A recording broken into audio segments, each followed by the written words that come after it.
Boa tarde a Gravando. todos. Nós estamos realizando mais uma vez o podcast Mocinho Olhares, visando o nosso selo antirracista. Hoje, a gente está recebendo o Pretinho Jones, que vai fazer uma rápida apresentação dele. Seja bem-vindo, em primeiro lugar. A gente agradece muito a sua presença no nosso podcast.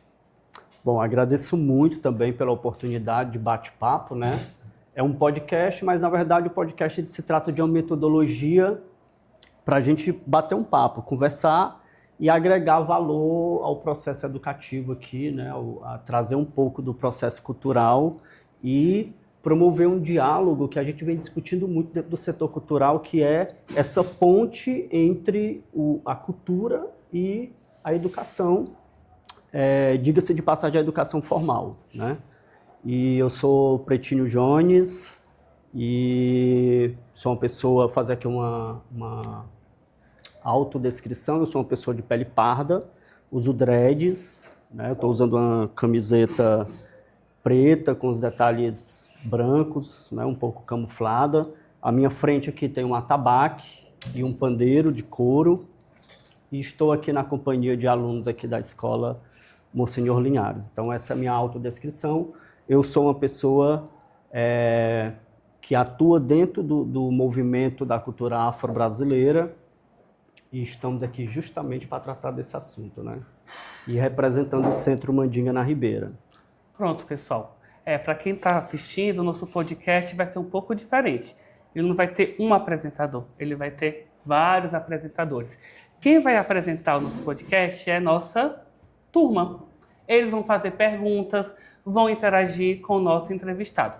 Para dar o pontapé inicial, eu vou começar fazendo uma pergunta para o Pretinho. Sabemos que o Centro Mandinga da Ribeira é uma instituição de resistência, pois resgata e preserva a cultura africana. Como ocorre o resgate cultural?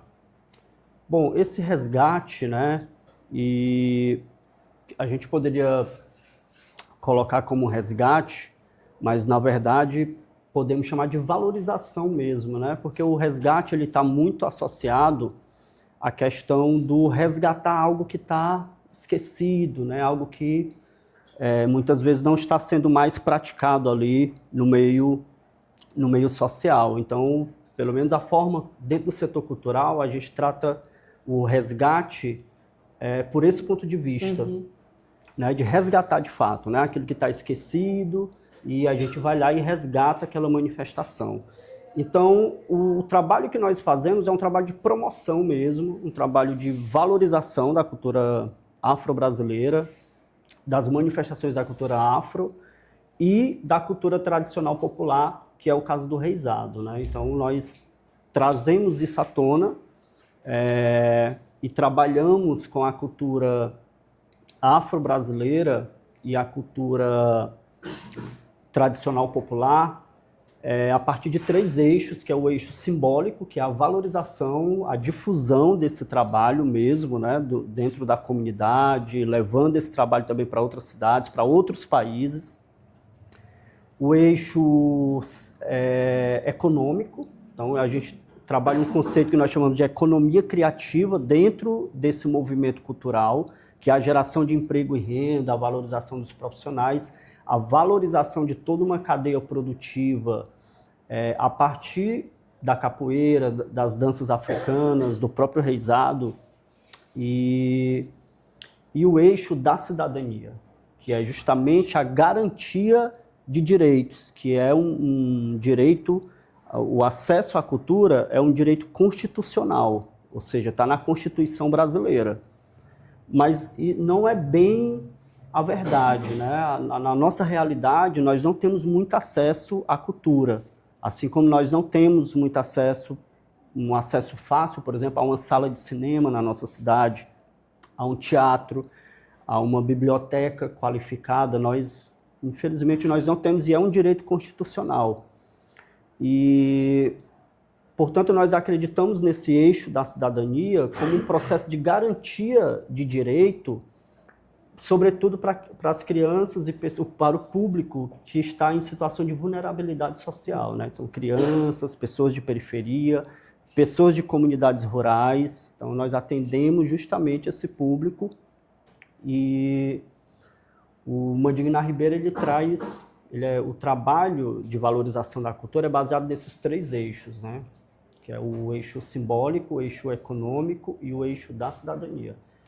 A valorização de toda uma cadeia produtiva, né? O mestre que faz o pandeiro, o mestre que faz o atabaque, o mestre que faz o boi. Né? É um grande coletivo. É um grande coletivo que articula toda uma cadeia de coletividades. Aí já quebra aquela ideia que cultura não gera renda. Isso é um mito. É um mito. É um mito, né? Então, existe hoje pesquisas do Instituto Itaú Cultural, inclusive pesquisas recentes, que comprovaram que a cada R$1 investido no setor cultural, retorna R$1,60. Então, o investimento, a cultura não é um gasto, cultura é um investimento. Então, o retorno é positivo. Agora o nosso aluno Cássio vai fazer a pergunta. Qual foi a sua maior inquietação, assim, que fez surgir o centro e qual o motivo da sede do projeto ser no bairro Coab? Boa pergunta, Cássio. Bom, a Coab, né, é um bairro de periferia, né, um bairro periférico. E a gente estava falando aqui justamente de acesso, a garantia do acesso, do direito. Oi? Isso, gerar oportunidades dentro da comunidade. E o acesso à cultura afro-brasileira já é um grande desafio, né? Uhum. Então já é um desafio assim extremo, porque a gente vem passando por um processo de silenciamento, de negação, né? Ao longo, desde o período colonial até os dias de hoje, a cultura afro-brasileira, a cultura indígena, ela vem sendo silenciada, né, negada ao longo da história. Então é necessário que haja agentes culturais e coletivos culturais, pontos de cultura, que hoje o Centro Mandignar Ribeiro é reconhecido diante do Ministério da Cultura, do governo federal, como um ponto de cultura oficializado, né? E hoje nós temos uma condição, uma articulação em termos de captação de recurso, por meio da qual nós podemos fixar nossa sede em qualquer lugar de Groaíras ou em qualquer lugar do estado do Ceará. Nós temos hoje essa articulação por meio de editais, de leis de incentivo à cultura, por meio de captação de recurso, que é essa questão econômica que a gente acabou de falar, né? A geração de emprego e renda. Mas colocar o Centro Mandignar Ribeiro lá na Coab é uma questão política. Não é somente uma questão de escolha, é uma questão de demarcação de um território, de acesso, uma questão política mesmo. Né? Quebra paradigmas. E romper paradigmas. Porque existe um conceito que chama-se racismo territorial. Né? Então, que é justamente esse preconceito com relação aos bairros periféricos. Mas existe uma potência incrível, existem pessoas extremamente talentosas. Se você for na Coab mesmo, eu estou vendo aqui algumas pessoas que moram lá, moram próximo, né? Então, na Coab você encontra legisladores, mestres em educação, gestores culturais, né? Então, há toda uma cadeia produtiva que é interessante que esses investimentos, porque o que a gente faz dentro do bairro, na verdade, é um investimento em pessoas, né? Cuidar de pessoas. Então, se você quer promover um ponto de cultura, mas você pretende atender bairros nobres, então esse movimento cultural, talvez ele não esteja promovendo o real valor e o real sentido, a real missão que a cultura tem, que é transformar vidas. Então, o que a gente faz dentro hoje dos bairros periféricos é transformar vidas. Vocês não sabem o valor que tem de você dar uma aula, você promover um movimento cultural e você ter um retorno, por exemplo, de uma criança que nunca teve acesso, por exemplo, à aula de teatro. nunca teve acesso, por exemplo, à aula de capoeira. A riqueza da capoeira é extraordinária, que mexe com música, mexe com instrumento, mexe com a história do nosso país. Eu só fui conhecer a verdadeira história do Brasil por meio da capoeira. Eu não aprendi isso na escola. Né? Logo, esse processo de silenciamento e essas narrativas europeias, né? Colonizadoras, até há pouco tempo não era uma pauta que era abordada dentro da escola. Não tive, por exemplo, oportunidade de iniciar esse debate por meio de um professor como o Davi, que vem e tenta desconstruir essas narrativas, né? E existe uma intenção por trás disso, né? Uma intenção europeia, uma intenção colonizadora por trás desse processo. Às vezes você diz assim, não quero fazer capoeira. Então, às vezes você está reproduzindo, por meio do seu subconsciente, uma narrativa colonizadora. Às vezes você não sabe nem o porquê que está falando isso, né? Mas... E hoje a educação é fundamental a gente ter uma decolonização. Exatamente. Entender que por muito tempo foi dito como verdade absoluta, tem uma intenção política. Tem uma intenção política. Tem uma intenção muito forte na não valorização do que é a gente. Porque a gente compra o produto de fora, mas não valoriza o produto original, o produto que vem das nossas terras, dos nossos ancestrais, dos nossos anteriores. Exatamente. Agora eu vou passar a palavra para a aluna Gabi, ela vai fazer uma pergunta.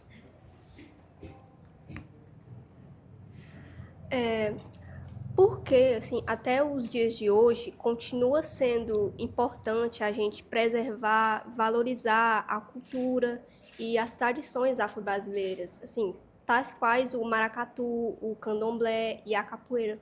O próprio reizado, né? Sim. Exatamente. O próprio reizado. Legal. Gabi, né? Então, boa pergunta, Gabi. Bom, acho que o primeiro ponto, a desconstrução do racismo estrutural, né? Esse conceito do racismo estrutural que silencia as nossas práticas, tenta apagar a nossa história, né? Então, quando você se afirma enquanto capoeirista, você está se afirmando enquanto brasileiro, enquanto afro-brasileiro, né? Você está valorizando os elementos da sua cultura, os elementos da sua história, né? Que por muito tempo tentaram silenciar. A gente aborda muito um termo que chama-se memoricídio, que é o apagamento da nossa memória. É o apagamento da nossa história, o silenciamento da nossa cultura afro-brasileira. Nós chamamos isso de memoricídio, que é justamente apagar, silenciar a história afro-brasileira. Então, a valorização da cultura, da capoeira, a valorização do reizado, a valorização da dança, ela perpassa justamente por essa questão de você se afirmar enquanto brasileiro. Eu tinha um aluno, e ainda é meu aluno, né, mas hoje está fazendo faculdade, enfim. E ele teve a oportunidade de ir para os Estados Unidos. Na verdade, quando ele foi para os Estados Unidos, ele não era meu aluno. E quando ele chega nos Estados Unidos, ele sente a necessidade de se encontrar com a sua identidade. Ele se perdeu. Ele chegou nos Estados Unidos e tentou fazer as mesmas coisas que os americanos faziam. E lá, ninguém deu a mínima importância para ele. E quando ele retorna, ele me procura. Assim, cara, eu quero fazer capoeira. Falei, oxe, mas assim, de repente? Ele, cara, eu quero fazer capoeira. Aí ele foi relatar, olha, eu me perdi. Ou seja, ele chegou nos Estados Unidos e tentou reproduzir o que os americanos faziam, e lá ele foi extremamente desvalorizado. Porque quando você chega lá fora, as pessoas querem conhecer quem você é. Né? E ele não sabia fazer capoeira, ele não sabia tocar um pandeiro, não sabia tocar um atabaque, não sabia cantar um ponto, não sabia cantar um ponto, sabia nem o que era um ponto, não sabia falar sobre o povo de terreiro. E quando você chega lá fora, que eu vivi isso, as pessoas querem conhecer a sua identidade. Eles não querem que você seja mais um lá dentro, principalmente um brasileiro querendo dar uma de americano aqui. Ele se perdeu. Você chega lá no Japão e se você for querer ensinar karatê, não vai dar. Só se você for muito bom, tiver um reconhecimento assim extremo dentro de anos, né, construindo a sua identidade dentro daquela arte. Mas as pessoas querem conhecer quem você é. E aí eu posso citar um exemplo, quando eu fui à França, fui na França, Portugal, agora em 2026 a gente está indo para a Espanha e estamos indo representar a capoeira, viu? Estamos saindo de uma cidade que não tem 15 mil habitantes e que é referência hoje no mundo a partir do nosso lugar de fala, que é a capoeira, as danças africanas.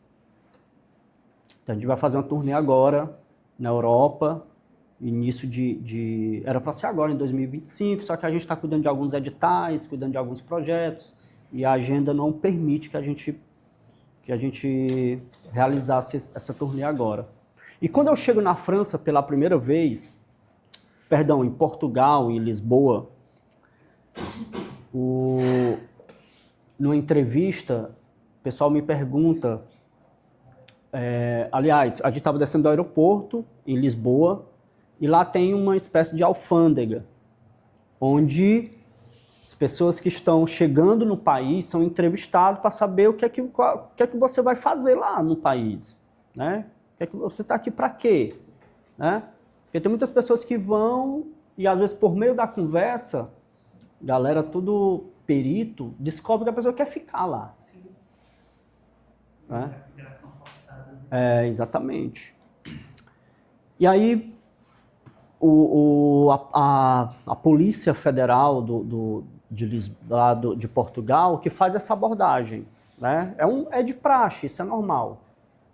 E na hora que e muitas pessoas, muitas madames, né, muitas figuras granfinas entrando dentro da alfândega, não passava um. Aí quando o rapaz me para, fala assim, opa, você vai para onde? Aí, olha, eu vou passar uma temporada aqui em Portugal e depois a gente vai para a França ministrar umas aulas. Aí, você vai dar aula de quê? Eu vou dar aula de capoeira. Aí ele, capoeira! Brasil, capoeira, muito bem. Eu fui a única pessoa que não passou na alfândega por causa da palavra capoeira. Ou seja, eles têm hoje eles vêm também no processo de desconstrução do que eles fizeram com o nosso país. Existe uma dívida muito grande com o Brasil e o Brasil tem uma dívida muito grande com a nossa cultura afro-brasileira, com a capoeira, né? Candomblé, a Umbanda, o maracatu. Existe uma dívida irreparável. Hoje existe uma dívida histórica. Então, eles adoram a capoeira, né? E aí, quando eu estava na França, a gente ia passando com o berimbau para poder ministrar a aula, os pais, com as crianças de colo, com as criancinhas, paravam a gente na rua, às vezes estava do outro lado da rua e chamava a gente, ou cruzava a rua, chegava lá e botava um menino aqui no braço da gente, né? E vinha a família inteira para bater uma foto com a gente, porque a gente estava com a roupa da capoeira, que a gente estava com berimbau. Então eles têm um apreço hoje muito grande pela cultura. Foi o que o meu aluno viveu lá nos Estados Unidos, ou o que ele não viveu. Né? A identidade. Então, quando você chega lá, as pessoas lhe identificam, né? Sua cultura, sua história, e elas querem valorizar, elas querem estar próximo ali. Né? É como se o Neymar chegasse aqui no Brasil. Todo mundo quer tirar uma foto, que é futebol, né? É o país do futebol. E só que quando você chega lá, fora, na Europa, você é tratado mais ou menos na mesma proporção. Isso é muito bacana, né? E o Brasil deve começar a se atentar para isso, a valorizar mais a sua cultura, a sua história. Pretinho. Vamos fazer o seguinte. Eu queria, na verdade, iniciar com fazendo uma levada aqui, né, com vocês, só para a gente imergir um pouco, né, e tem uma cantiga que a gente leva dentro do maculelê, que é uma dança que a gente trabalha muito aqui, e eu queria dividir com vocês aqui, pode ser? Mas eu queria ensaiar com vocês, pode ser? Mais ou menos assim, ó, super simples, a gente tentar ser aqui bem didático. Vamos cantar aqui, ó. Dai-me licença, licença, dai-me licença, isso. Dai-me licença. Boa, meu. Dai-me licença, eu canto e vocês repetem. Quando eu encerrar, vocês entram, beleza? É o que a gente chama na capoeira de corrido. Corrida é uma cantiga rápida, de pergunta e resposta rápida. Então, dai-me licença, oi, dai-me licença, simbora. Dai-me licença,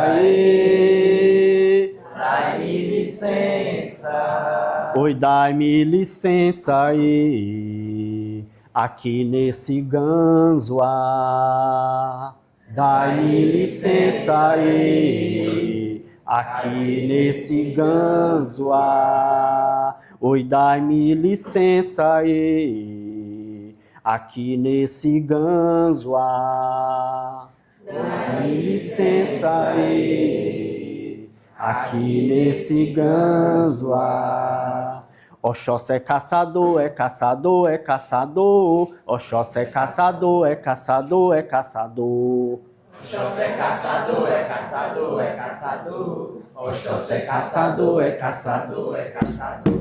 Oxóssi é caçador, é caçador, é caçador.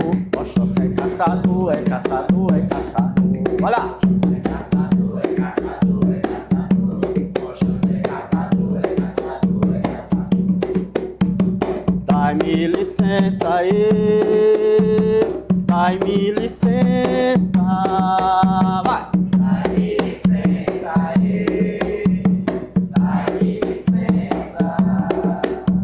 Oi, dai-me licença, dai-me licença, simbora! Dai-me licença, dai-me licença. Oi, dai-me licença, aqui nesse ganzoá. Dai-me licença, aqui nesse ganzoá. Oxóssi é caçador, é caçador, é caçador. Oxóssi é caçador, é caçador, é caçador. Vocês, vai! Oxóssi é caçador, é caçador, é caçador. Oxóssi é caçador, é caçador, é caçador. Palma pra vocês. Obrigado, filho, viu?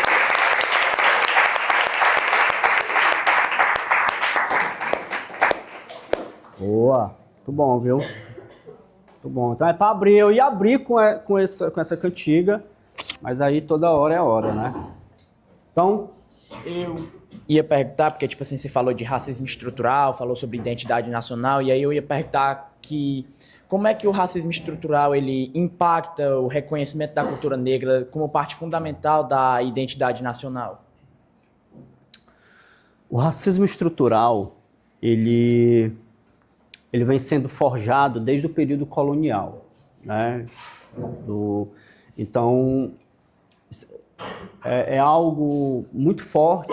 Essas políticas de reparação, essa dívida que o Brasil tem com a sua cultura, muito forte. É por isso que vem as instituições adotando o selo antirracista, trazendo essa pauta, né?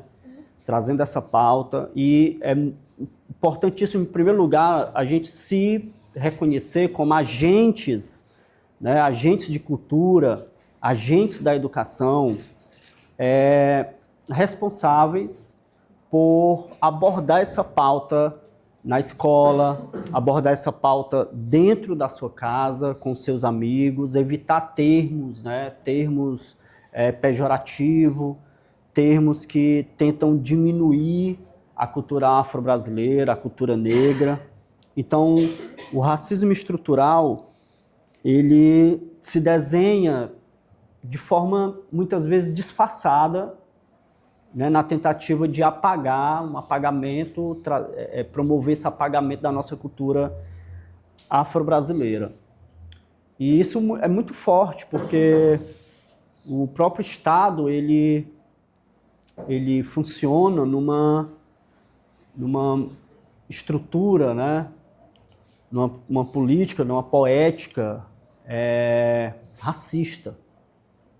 A capoeira, por exemplo, o candomblé, ela foi proibida durante muito tempo, durante o período da República Velha, né, e durante a República, durante o processo do Estado Novo, né, eu acho que vocês já devem ter abordado esses conteúdos, e aí existe um termo, por volta, surge uma política, né, de Estado, que é uma política nacionalista.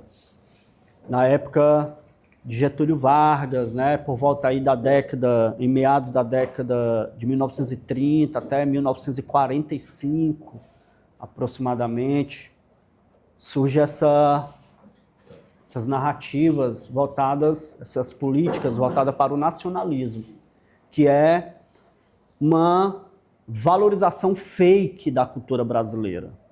É o que a gente vai chamar de democracia racial. Democracia racial. Mas eles se vestiam de uma falsa valorização da cultura brasileira, que era valorizar a identidade do Brasil, a identidade da cultura brasileira. Só que justamente nessa época o candomblé era proibido por lei, era perseguido, muitas lideranças do candomblé eram inclusive torturadas. O Estado entrava, invadia os terreiros e quebrava tudo, porque essa política nacionalista, fake, mentirosa, fascista, era uma política que proibia a prática das manifestações da cultura afro-brasileira, inclusive a capoeira. A capoeira era proibida por lei. Ou seja, um olhar europeu, um olhar racista, que dizia que queria valorizar a cultura brasileira, mas era uma valorização que se baseava no branqueamento da nossa cultura.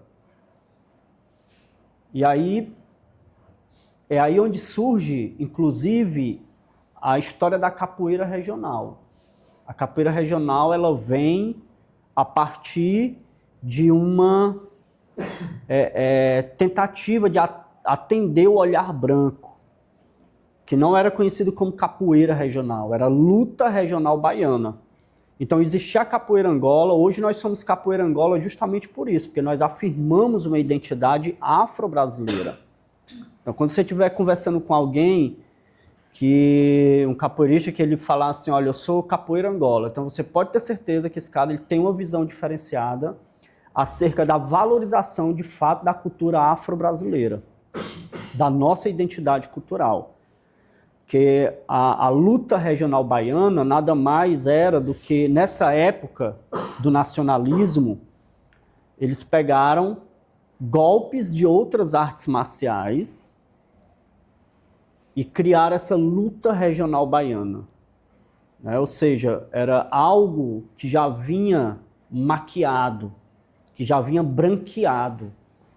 Ou seja, eles negavam o valor da capoeira Angola. E a capoeira Angola sendo perseguida. Hoje não, a capoeira Angola está espalhada pelo mundo, nas universidades, né? É o espaço onde você encontra doutores na capoeira Angola, pessoas conscientes, PhDs. em antropologia, história.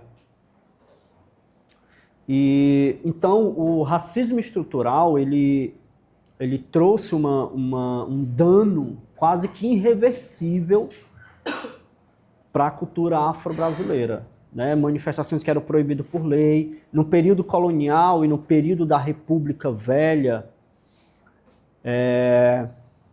o capoeirista que fosse pego jogando capoeira na rua, que era tido como um vadio, né?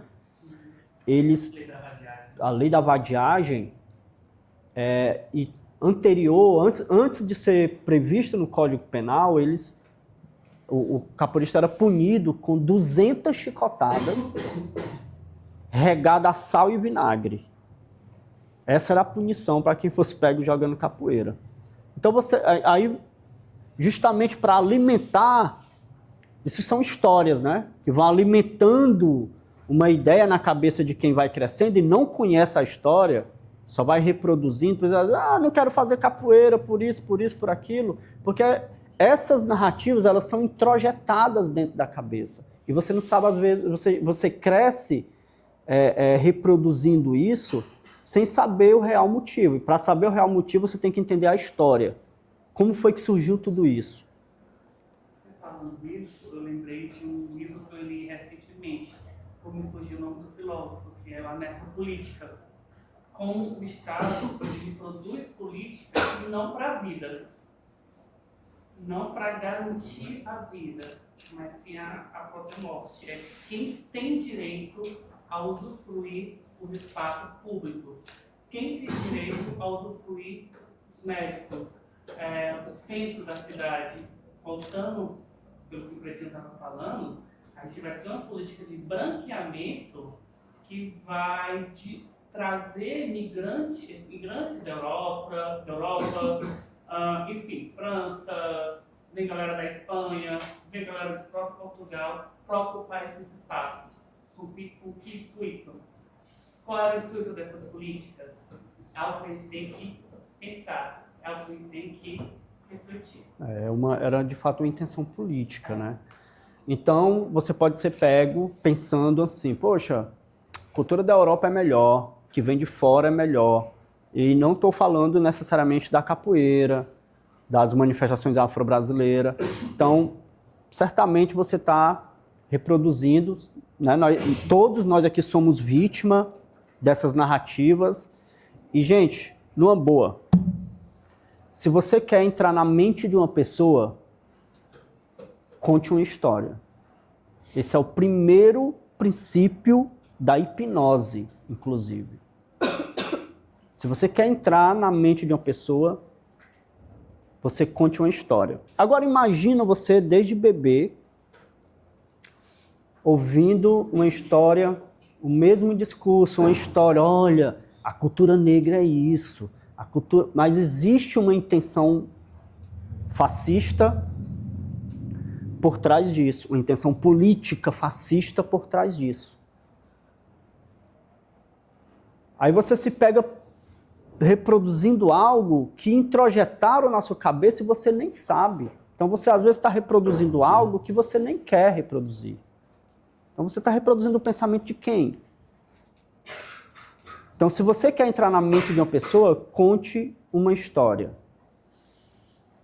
É um gatilho. Isso que você falou me lembrou de um livro que eu li, que é Admirável Mundo Novo. Você já viu? Sim. O Estado, né, ele fazia justamente isso. Ele hipnotizava as pessoas. Assim, todo mundo ali meio que tinha uma casta, né? Todo mundo ali era meio que designado a ser uma coisa. Eles faziam isso. Eles faziam a hipnotécnica, que era através do sonho, que ele era justamente isso, contava uma história. Isso, conta história. Fazer as pessoas se conformarem a ser. E se for por meio da modorra, que é um estado de sonolência, essa história, ela entra com mais facilidade, gente. Certo? Então, inclusive, nós devemos tomar um certo cuidado quando a gente liga a televisão, dependendo da história que está passando ali, quando você dorme, o seu subconsciente, ele vai ficar gravando. É igual um gravador. Certo? Isso aí me lembrou outro livro que, tipo, a Gabi falou, me lembrou outro livro, que se chama Fahrenheit 451, que ele retrata que, tipo assim, é criada uma lei onde o Estado ele queima, como se fosse um IC. Se o Estado queimasse todos os livros existentes, tipo, todo livro que traz conhecimento, ele queima. Os bombeiros nesse livro, são retratados como agentes do Estado, eles queimam todos os livros que trazem conhecimento para as pessoas. E é uma forma que a gente percebe muito hoje, que o Estado ele tenta evitar muito que as pessoas busquem o conhecimento, que a gente está tão preso num só ideal e a gente acaba não buscando outras culturas, buscando conhecer outros tipos de arte, essas coisas. Cara, Estavam querendo, né, remover sociologia e filosofia da grade.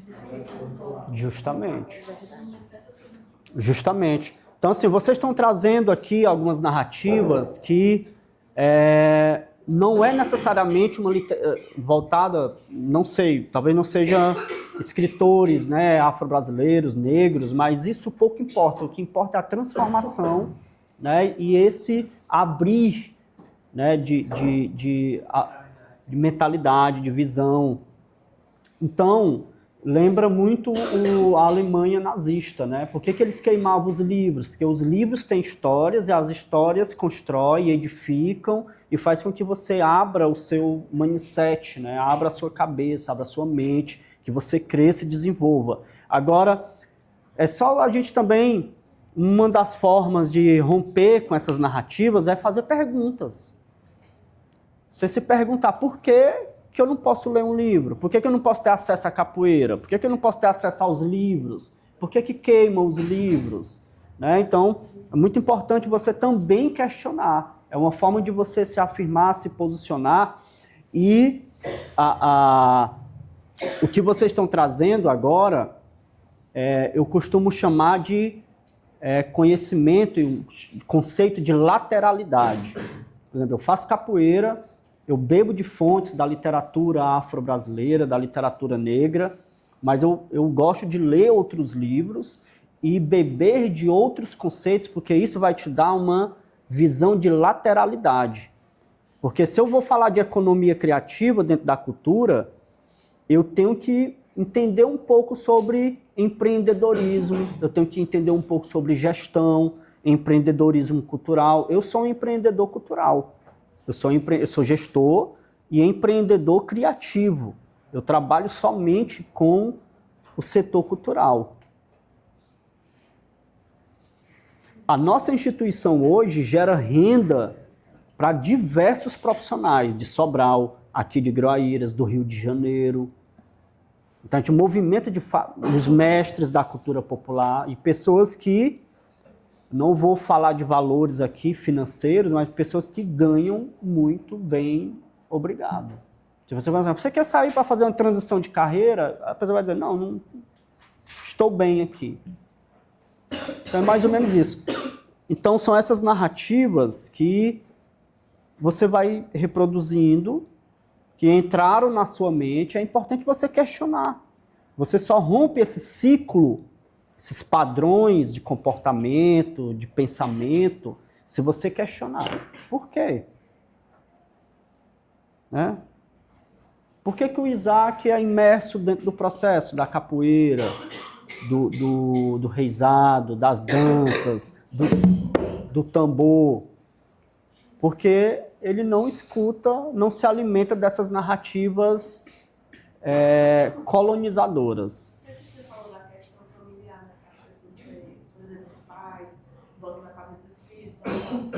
Como você faz essa questão das aulas, assim, né, nas escolas? Já aconteceu de chegarem pais em você para falar que é errado o que você repassa para as crianças, para os adolescentes? Não, nunca aconteceu. Por incrível que pareça, diante de toda, né, essa narrativa que nós estamos abordando, do racismo estrutural, não chegou assim uma pessoa diretamente para dizer assim, olha, isso aqui é errado, tal. Eu acho que quando a pessoa se posiciona, isso é colocado dentro de casa e o aluno às vezes não se manifesta para poder fazer aquela atividade, né? Mas assim, eu já movimentei um público muito grande, já dei aula para muita gente, tanto aqui em Groaíra, Sobral, Fortaleza, outros países. E já dei aula para professores, pessoas idosas, de capoeira, né? Já dei aula para pessoas cegas, pessoas com deficiência. E então nunca tive essa problemática, mas eu sei que existe, né? Eu sei que existe. Já houveram tentativas, né, assim, de abordagem de pessoas que já faziam capoeira, né, principalmente por parte de algumas instituições religiosas, né, pessoas que tentaram, principalmente do segmento evangélico, tentaram desconstruir isso, mas aí a conversa que eu tenho com os alunos também desconstrói muitas narrativas, né, que as pessoas, vamos falar aqui de lateralidade mais uma vez, né, então, uma figura incrível, que eu sou um fanzaço desse brother que chama-se Jesus. Mas o Jesus de fato, não o que essa galera que se diz seguidores de Jesus vem alimentando.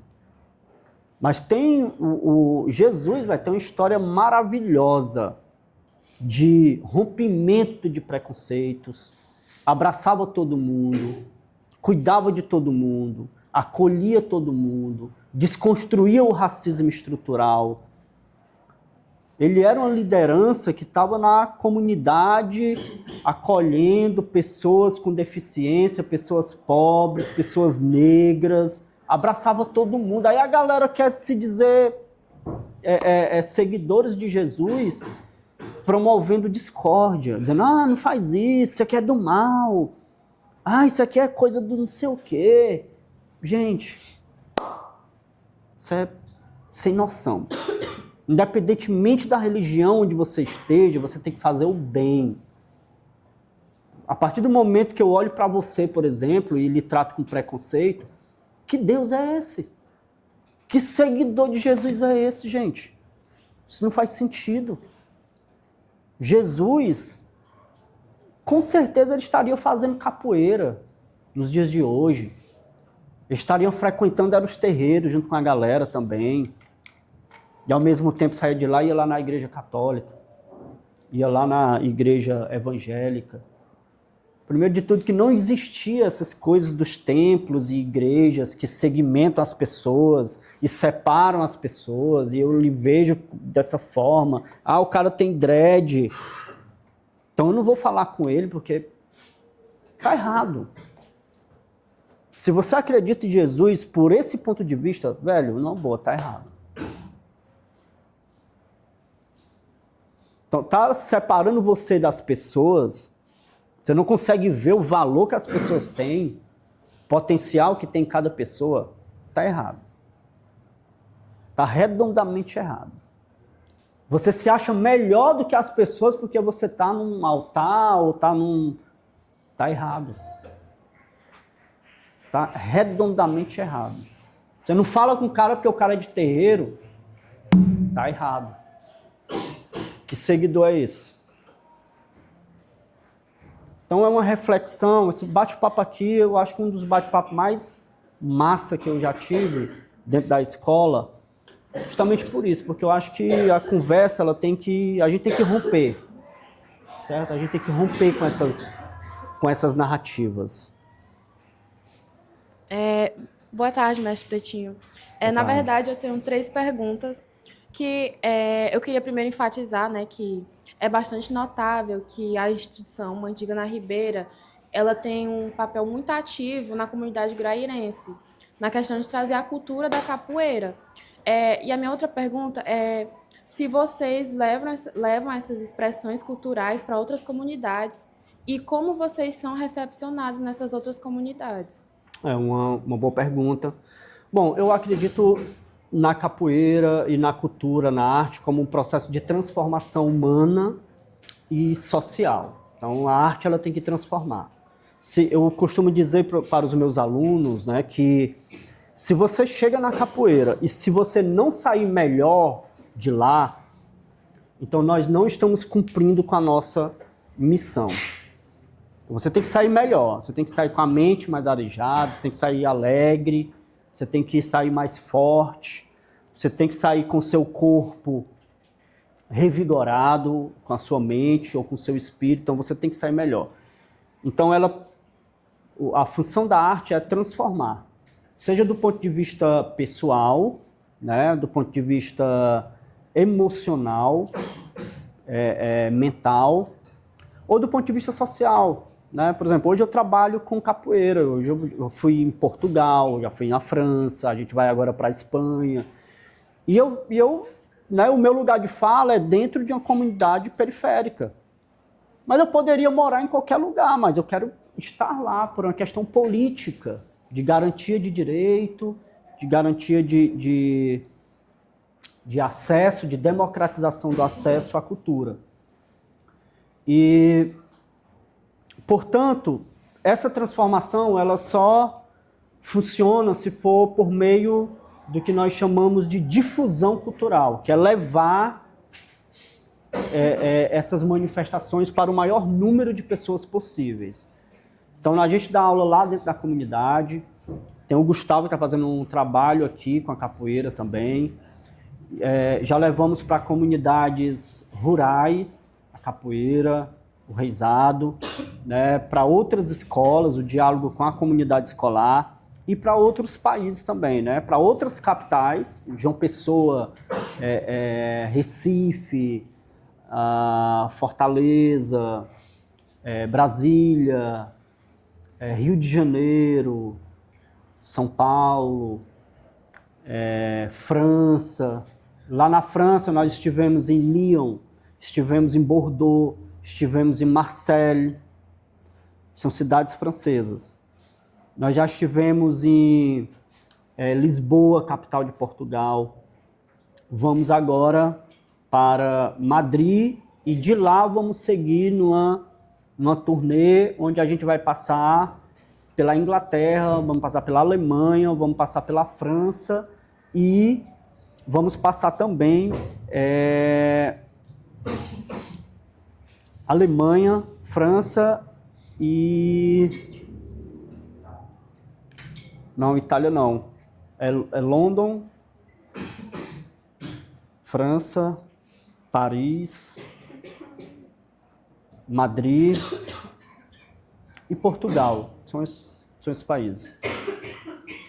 Vocês não levam só a cultura para outros países, como também, né, na região. Eu vejo bastante que vocês gostam, que vocês levam, né, no caso, o reizado para outras escolas, aqui mesmo da região. Vocês trazem essa cultura, que é bastante importante, pois está acontecendo a invisibilidade, né? As pessoas estão acabando esquecendo a cultura que já é de muitas gerações e acabam esquecendo, e vocês são, né, os que trazem de volta, e principalmente porque vocês tratam de forma pedagógica, vocês levam para a escola, né, tratando com crianças e adolescentes, né? Eu acho bastante importante isso. Obrigado. A gente também a gente se reconhece, né, nesse lugar de fala como agentes difusores dessa cultura e essa é a nossa missão, né? Esse é o nosso ofício, é promover a cultura afro-brasileira, levando ela para o maior número de pessoas possível, né? Levar a capoeira, levar o reizado, as danças afro-brasileiras, os ritmos. Eu tenho uma dúvida. Tipo assim, você falou que isso é uma dica que leva a cultura para vários locais, várias áreas. Você falou até que vai para Madrid agora. Tipo assim, eu queria perguntar se você já se deparou, já ocorreu com você, ou com algum membro do Mandinga, racismo, algum ato de racismo? O racismo estrutural, ele é meio que invisível, né? Então, num dado momento, você pode ser surpreendido com essa questão das narrativas, né? Eu percebo o racismo estrutural por meio do discurso, às vezes por meio do diálogo, né? Se você quer conhecer uma pessoa, deixa ela falar. Essa é a coisa mais certa. Se você quer conhecer de fato uma pessoa, você tem que conhecer ela pelo discurso. Ela pode até desenhar ali um discurso bonito, mas se você continuar conversando e fazendo perguntas, você vai descobrir realmente quem é essa pessoa. E às vezes nessa troca de informações, a gente vai conhecendo esses resquícios, né, do racismo estrutural, às vezes de forma mais forte, às vezes de maneira mais oculta, por meio do diálogo com as pessoas. E, claro, eu percebo, né, não que eu já tive contato, mas eu percebo em algumas instituições, por exemplo, groaíras, nas escolas públicas, você não percebe a prática das danças africanas, você não percebe a prática da capoeira de forma regular, e sendo que a capoeira hoje aqui, o ponto de cultura, por exemplo, Mandigna Ribeira, representado pelo Centro Mandigna Ribeira, é um patrimônio hoje reconhecido nacionalmente por meio do Ministério da Cultura, e as pessoas, as instituições racistas, né, que ainda têm essa coisa do racismo estrutural muito forte, elas não se abrem para entender e para valorizar esse processo. Então isso é, sim, uma forma, né, uma limitação que se veste com essa vestimenta do racismo estrutural. Né? Não há uma valorização de fato. A valorização que há dentro do município de Groaíras e toda essa projeção que nós fazemos, né, inclusive nós levamos Groaíras para o mundo, é por meio do nosso trabalho, da nossa autonomia. Nós somos um ponto de cultura, uma instituição formalizada que trabalhamos com o processo da economia criativa, captação de recursos. Hoje o Centro Mandigna Ribeira é a instituição que mais capta recurso e mais gera trabalho por meio da cultura dentro da região do Sertão de Sobral. Claro, instituição que trabalha e se identifica com a cultura afro-brasileira. Então a gente trabalha com a economia criativa, a gente trabalha com a economia da cultura. E a gente vem desenvolvendo isso e se afirmando, né? E promovendo esse trabalho a partir da nossa autonomia. Professor Pretinho, um dos projetos mais encantadores do Centro Mandiga da Ribeira é o Reisado para Crianças, certo? Como é que vocês fizeram a transcrição, né, dos versos e das falas para um público mais infantil? Então, excelente pergunta, viu? Muito bom e obrigado também pelo reconhecimento, né? Pelo encantador, né? Então, assim, nós entendemos, né, e olhamos para o trabalho também com esse sentimento, né, que é um trabalho encantador. Primeiro que a gente promove, né, o acesso de diversas crianças, né, garante o direito ao acesso à cultura para diversas crianças por meio do reisado, que é um trabalho teatral também e um trabalho educativo. E aí, quando a gente começa a estudar o reisado tradicional, adulto, a gente começa a perceber que existem umas narrativas e isso não está errado, tá, gente? Isso não está errado. Inclusive, eu gosto também da forma como eles colocam. Só que a gente percebe algumas narrativas que não é muito pedagógico para abordar, didático, para abordar com o público infantil. Narrativas, né, porque assim, a cultura tradicional popular, os folguedos, elas transitam entre o sagrado e o profano. O que é o reisado? Eles retratam de forma ali um pouco burlesca a ida, a missão dos reis magos, né, para receber menino Jesus. O nosso reisado é o reisado de ida. Perdão, existe o reisado de ida e o reisado de volta. O nosso reisado groairense é o reisado de volta. Tudo isso por meio de nossa pesquisa. Reisado de volta. Por isso que é os caretas. Então, dentro da brincadeira, significa que os reis magos vão buscar Jesus. Então, Jesus nasce e eles vão lá pegar Jesus. Você conhece essa narrativa, né?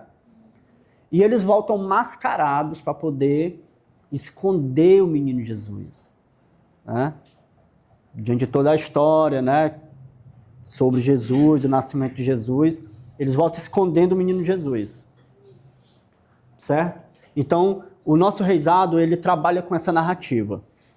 E aí tem muito relaxo que vai falar de brincadeiras, vai falar da cachaça, vai falar vai fazer brincadeiras, né, com pessoas, né, vai expor de uma maneira assim um pouco, às vezes até um pouco pejorativa, né, vai trabalhar um pouco enfim, narrativas às vezes um pouco racistas, machistas, tem muitos relaxos que bebem dessa fonte do machismo. Só que para trabalhar com a criança nós fizemos todo um processo de adaptação, recriamos alguns relaxos, abordando por meio do relaxo, que é a poesia, o cordel, né, as estrofes, os versos, como um instrumento educativo para as crianças. Então, em vez da gente trazer uma narrativa machista, a gente fala da valorização da mulher. A gente tenta colocar a mulher num patamar que ela sempre deveria ter ocupado, né? Uma posição que ela sempre deveria ter ocupado, de valorização, de reconhecimento, né? De perspicácia, né? De uma posição social, inclusive de liderança, porque a mulher é uma liderança, seja dentro da sala de aula, seja dentro de casa, né? Seja em qualquer área. Há uma potência incrível na figura feminina. E isso é pouquíssimo reconhecido pelo olhar machista, né? Essa masculinidade frágil. Isso é uma masculinidade frágil, que não reconhece o valor da mulher, enfim. E a gente tenta passar isso de forma muito pedagógica, né? De forma muito brincante para a criança. É importante que ela tenha contato com isso, né? A gente fala sobre a beleza dos rios, a valorização da nossa natureza, dos nossos rios, Acaraú, Jacurutu, Groaíras, o próprio valor da cultura popular, né? Então a gente trabalha dessa forma, toda uma adaptação para fazer isso. Nós trabalhamos com o conceito de audiodescrição. A audiodescrição é um recurso de acessibilidade que leva a informação para pessoas com deficiência visual. E esse recurso a gente aborda dentro do próprio reisado por meio do próprio relaxo. Então, a criança, ela narra o que está acontecendo de modo que, se tiver uma pessoa com deficiência visual na plateia, ela vai conseguir compreender e entender aquele teatro popular que acontece ali, né?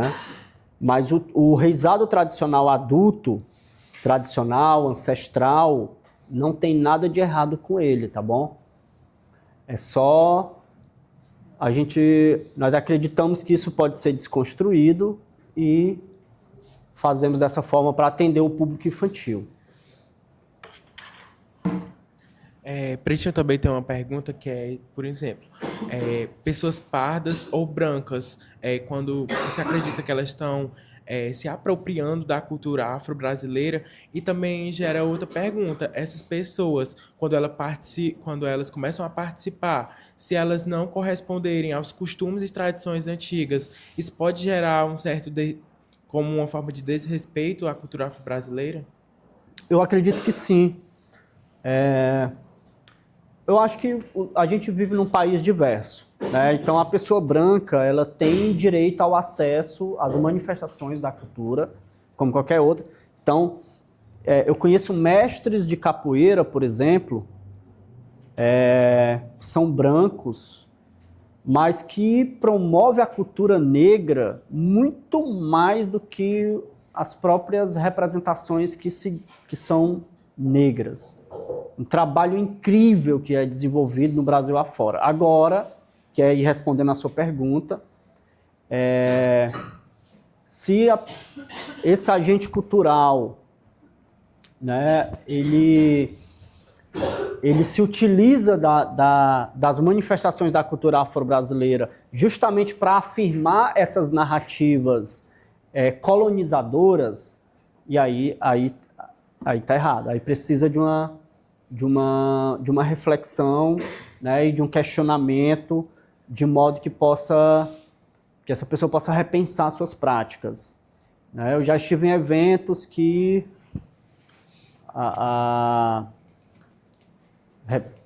algumas representações da capoeira queriam transformar a roda da capoeira num culto evangélico.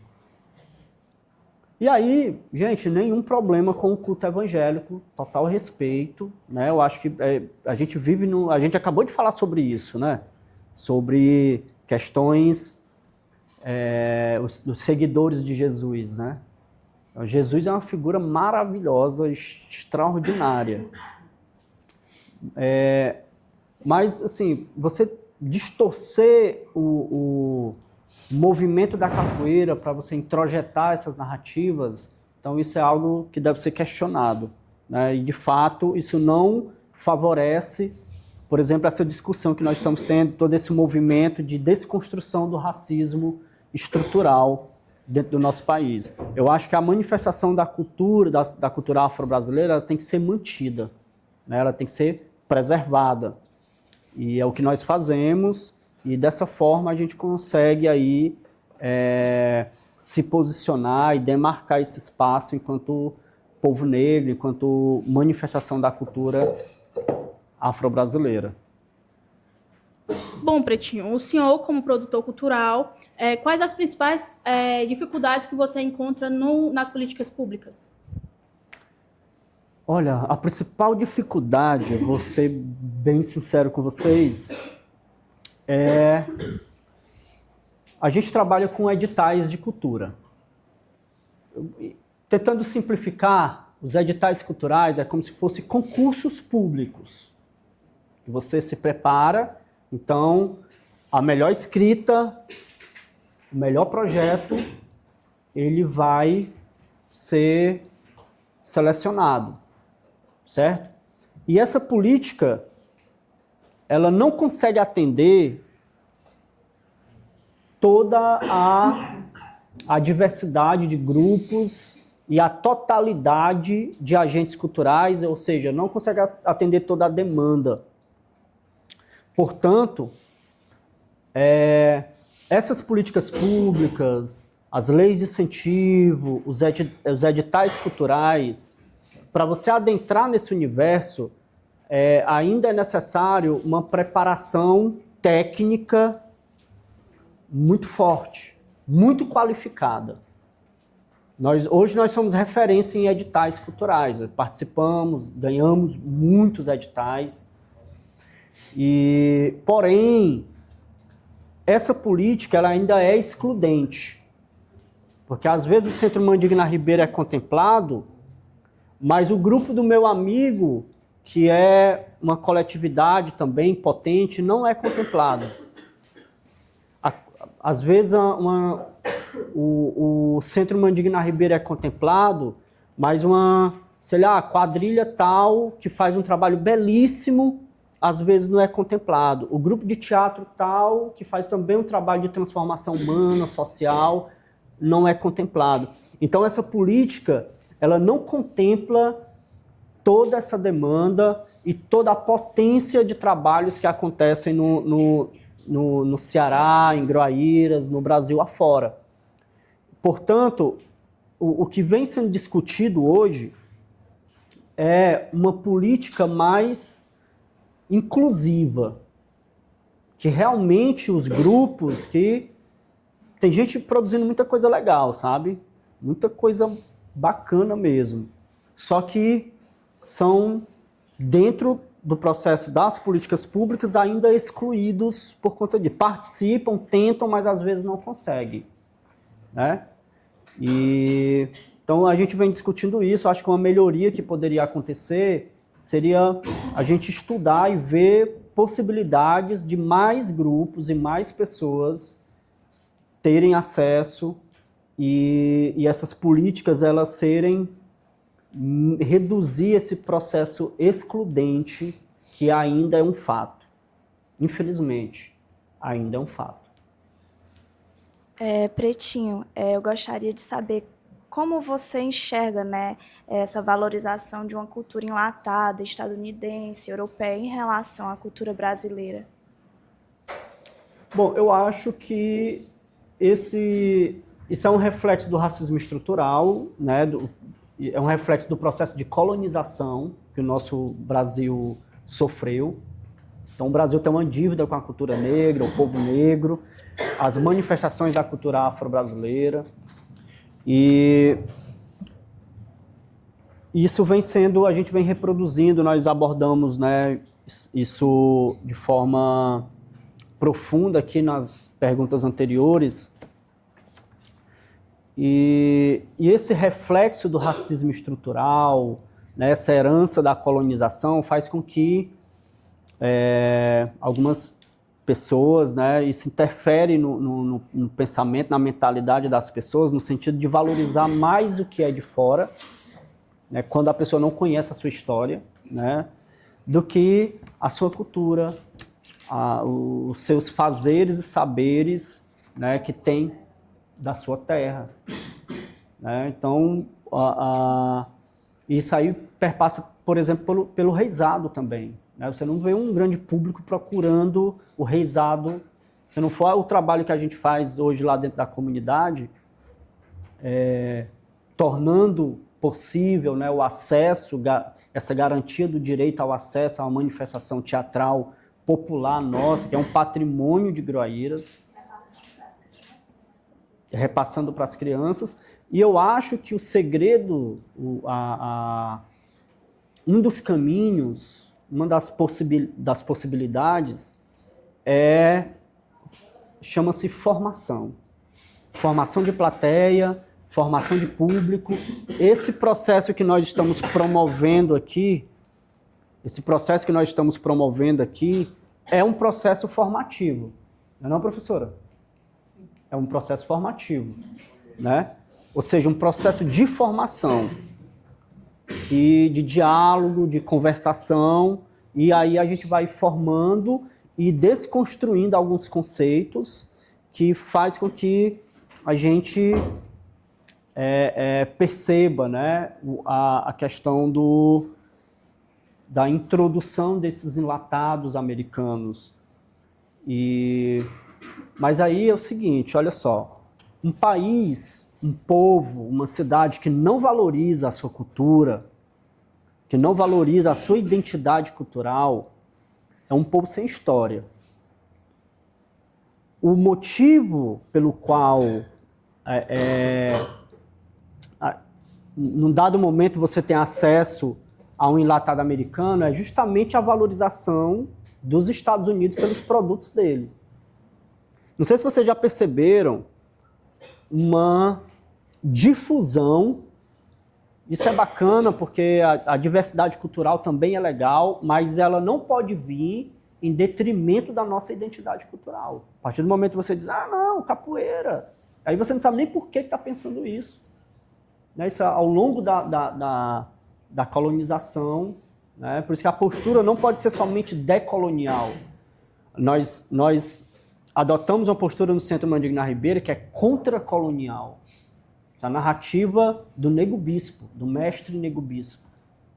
Nós temos que ser contracoloniais e não decolonial, né? Porque isso já traz já suaviza as coisas, né? Já é um termo muito acadêmico, né? De muita discussão, de muita dialética.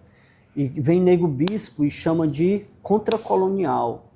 Então, nosso posicionamento hoje do Centro Mandiga na Ribeira é contracolonial. Já tentaram várias vezes, né? Inclusive outras instituições, tentar se desfazer do nosso trabalho, tentar minimizar, mas não conseguem. Não conseguem. Aí não sei se vocês percebem que há uma pulverização, digamos assim, de produtos de animes que vêm da Coreia, que vem da China, que vem do Japão, e eles trazem, gente, toda uma cultura deles para cá. O que isso significa? Eles estão valorizando a cultura deles. Eles só vão ser reconhecidos pela valorização da identidade cultural deles. Então, é importante que nós tenhamos acesso a essa diversidade de conhecimento. Eu, inclusive, recomendo que você beba de todas as fontes, mas se você está bebendo dessa fonte e negando a sua identidade cultural, está errado. Está errado. Hoje, o cinema brasileiro, por exemplo, está tendo uma ascensão, uma valorização, ganhando Oscar, indicações ao Oscar, a primeira vez na história, depois de muitos anos, que isso vem acontecendo. O que é isso? É isso aqui, ó. Um instalar, um abrir do mindset, um abrir de mente, que diz assim, poxa, nós temos que valorizar a nossa cultura. Por que tem que ser só os Estados Unidos, o Japão, a Coreia, a China, trazendo os produtos dele? E quando eles trazem o produto, eles estão trazendo a sua cultura, comportamento, como é que eles fazem, o que é que eles comem, o lamen, né? E toda uma cultura que eles estão trazendo para você conhecer. É assim que valoriza, isso gera economia, isso gera renda. Então é hora da gente valorizar a nossa cultura também. Você vê o Bruce Lee, né? Assistiu o Bruce Lee, outros personagens que faziam altos movimentos, né? Mas é importante porque não criar personagem da capoeira. Está sendo criado agora um desenho animado que é uma mulher, uma menina guerreira capoeirista. Depois eu compartilho, vou pedir aqui para um dado momento compartilhar com o Davi, para eles compartilharem com vocês também. Transformou no livro e agora está indo para o cinema. E é isso, gente. E é isso. Então, eu acho que assim, o radicalismo, né, essa visão limitada de você não ter acesso a outras informações, a outras culturas, eu não acredito muito nisso. Eu acredito na visão de lateralidade, de você beber de outras fontes também. Agora é importante, né, e eu acho que vocês estão nesse caminho, de entender o valor também da nossa cultura. Em primeiro lugar. Em primeiro lugar, você tem que entender o valor da nossa cultura. Tá? Mais ou menos isso. Para concluir nossa última pergunta, como você acha que a educação pode ser uma aliada na valorização da preservação das nossas raízes?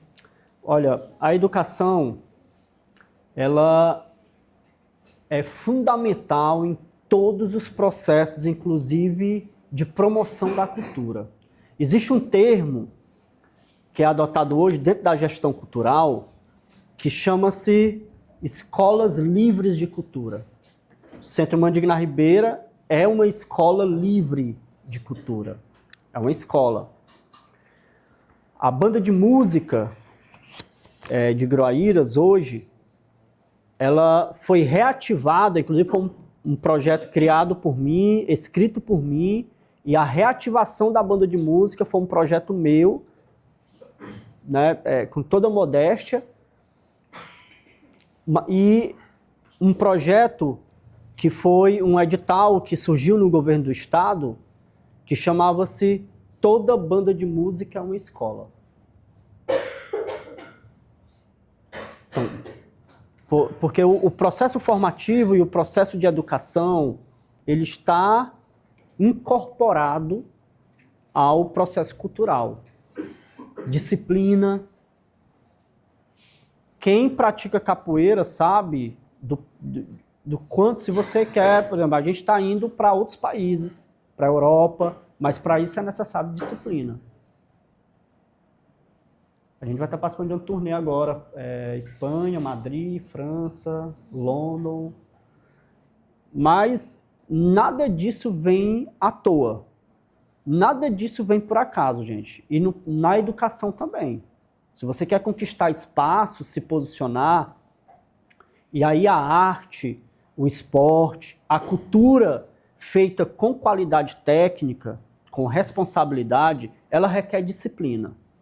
Então é um dos maiores ensinamentos. A capoeira ensina muito isso pra gente. Tá aqui, Isaac. Né, Isaac? De prova.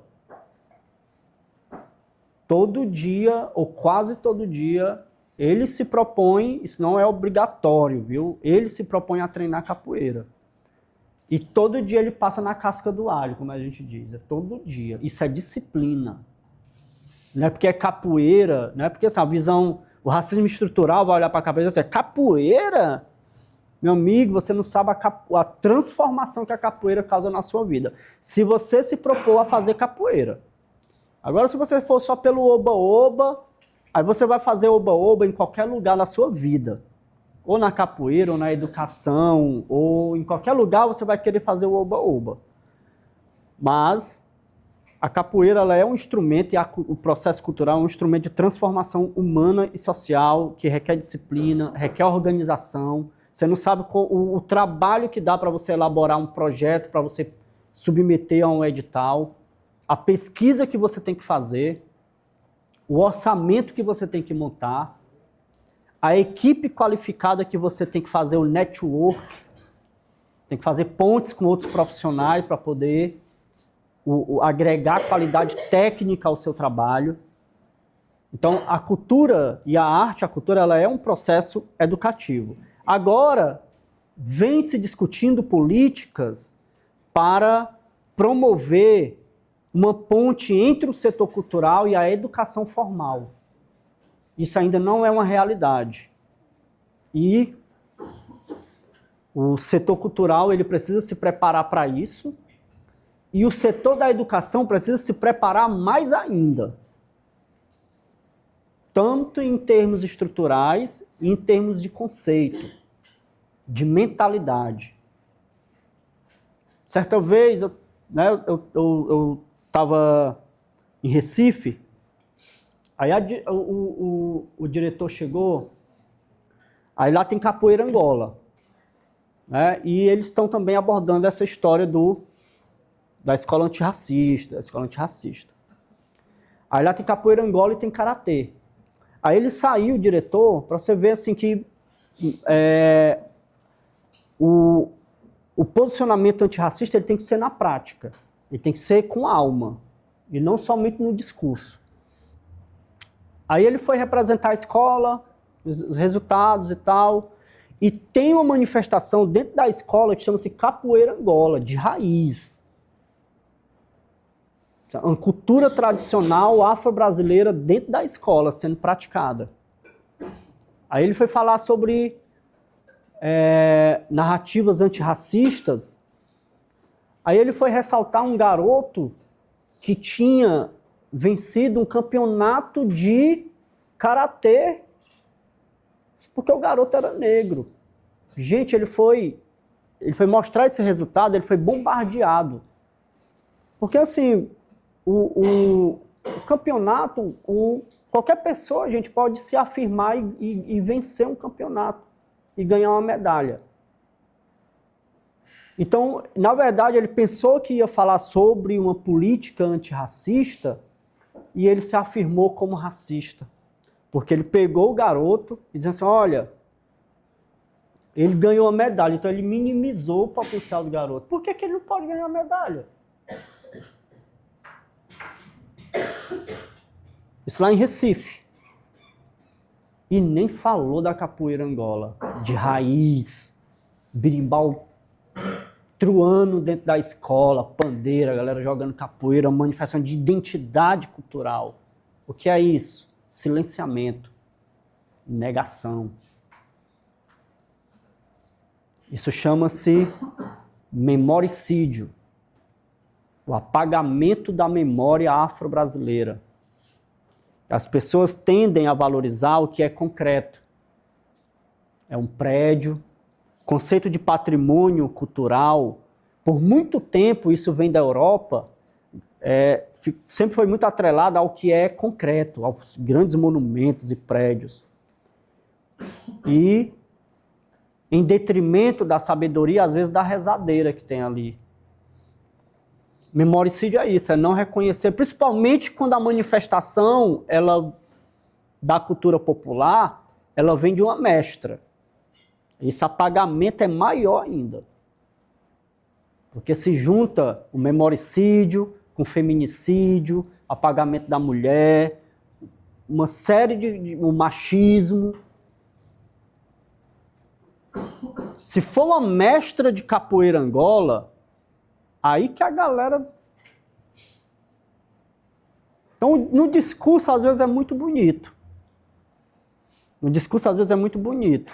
Mas e na alma? Será realmente que as instituições estão preparadas para valorizar e reconhecer o valor de um mestre de capoeira Angola dentro de uma instituição de ensino? O valor de uma mestra rezadeira? Será? Na real, será que nós estamos?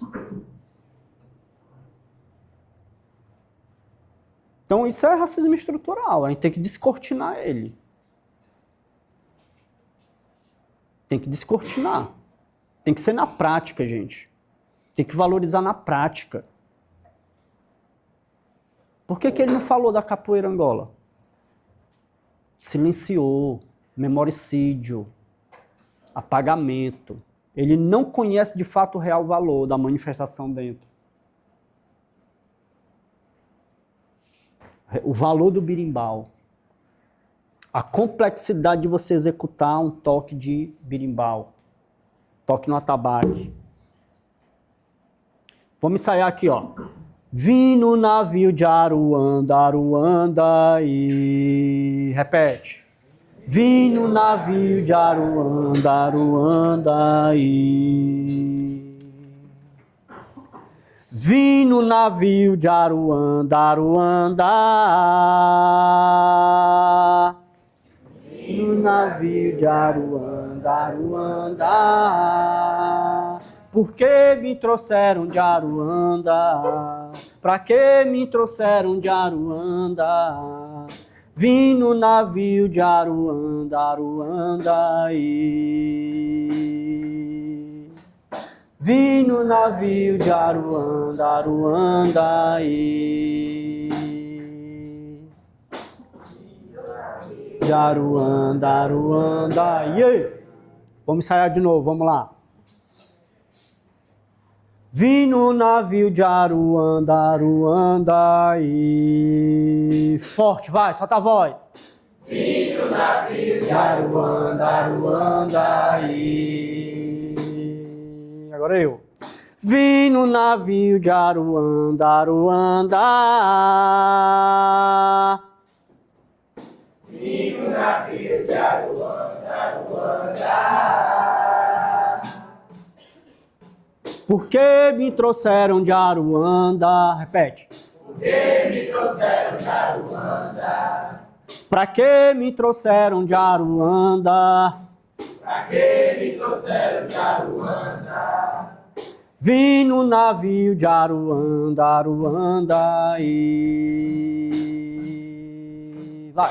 Vim no navio de Aruanda, Aruanda e...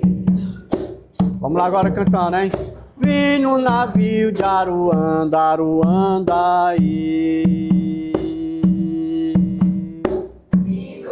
Forte, forte, forte, vai! Mais forte, hein? Vamos lá. Vim no navio de Aruanda, Aruanda. Vai! Vim no navio de Aruanda, Aruanda. Por que me trouxeram de Aruanda? Por que me trouxeram de Aruanda? Pra que me trouxeram de Aruanda? Pra que me trouxeram de Aruanda? Deixa eu voltar pra Aruanda, Aruanda e... Deixa eu voltar pra Aruanda, Aruanda e... Tem que ser dessa forma, gente, senão tem que ser na prática, tem que ser no canto, tem que ser na narrativa, tem que ser no sabor, tem que ser no dendê, tem que ser no tambor, tem que ser na corporeidade. Senão não há valorização. A gente fica sempre nesse plano teórico, tem que ser na prática. Então, para a gente afirmar aqui que o valor está na cultura negra, então não na cultura colonizadora, Vamos cantar aqui, ó. Princesa Isabel, liberdade do negro só tá no papel. Princesa Isabel, liberdade do negro só tá no papel. Princesa Isabel, liberdade do negro só tá no papel. Vai lá! Arrepio, ó. Liberdade do negro só tá no papel. Princesa Isabel, liberdade do negro só tá no papel. Vai!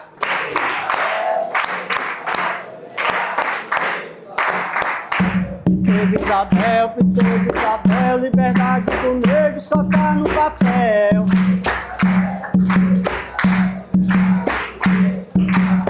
Foi Princesa Isabel, liberdade do negro só tá no papel.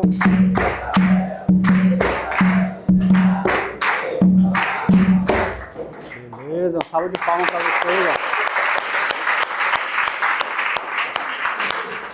Até agora só tá no papel, a gente tem que ir pra prática, certo? E cada agente aqui é responsável por isso. Valorize a sua cultura. Se é para fazer capoeira, se você tem essa vontade, vá lá e faça. Não sabote os seus sonhos e a sua vontade.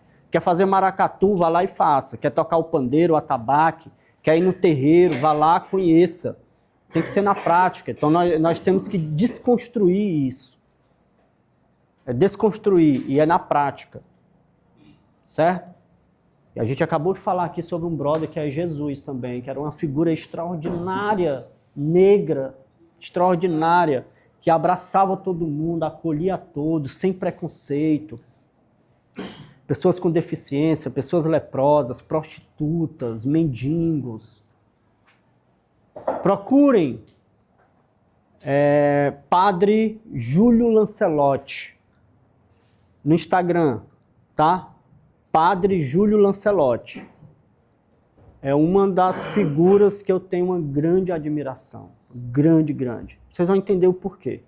Padre Júlio Lancelotti. Tenta pesquisar. E quem puder, acessa a página do Centro Mandiga na Ribeira, no Instagram. Segue a gente. É uma forma de fortalecer também. É uma forma de você acompanhar o trabalho, de você estar antenado, certo? Quem não segue ainda, faça isso, siga, que é uma forma também de valorizar, certo? Siga, compartilha coisas, é isso. São narrativas, certo? E a narrativa tem que vir na prática, beleza? Valeu, gente!